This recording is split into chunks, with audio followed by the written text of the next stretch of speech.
Timothy, dělal si na moty, ty budeš dávat péra do huby.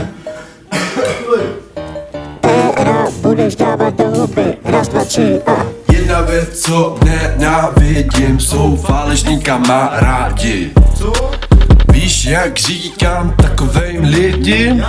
Jsou to pro mě šmejdi, ale ty si mě zradil z nich nejvíc. Ej, dal jsem ti nejmíň už 100 šancí.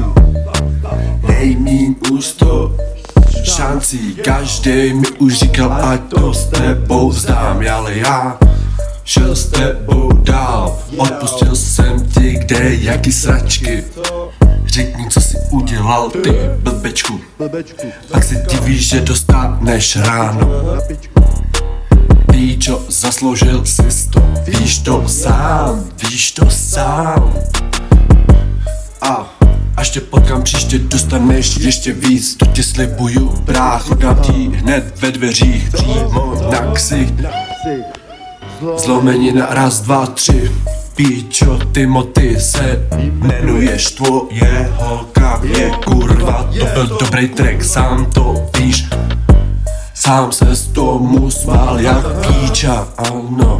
Miluješ holku, proč jí ztrácíš, to je směšný. Ty víš proč, teď to řeknu, potopím tě, pipinko.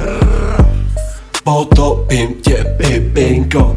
Poslouchejte mě aspoň malinko. Teď vám chci říct, jak malinký kokot ty moje a jo. Když seš s ní sám, lezeš jí do prdele.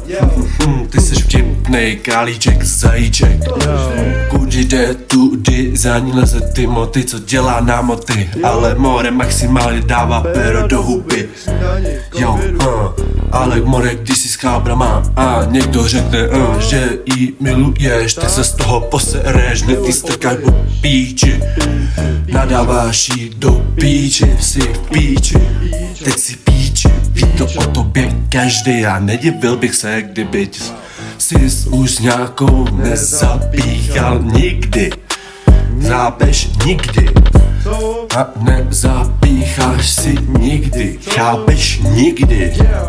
Poslal jsi to sám, budeš dostávat, ej, more. Ukradnu ti krám tvýho táty. Počkej, on ti vlastně utekl ti, protože co ses narodil, vypadal si jako píča, děli, no, ej, more z tebe asi 2 týdny marodil, rozhodl se správně, utek rychle pryč, ty seš mrtka. Ty seš mrtka. Seš mrtka a chcípnu ráno.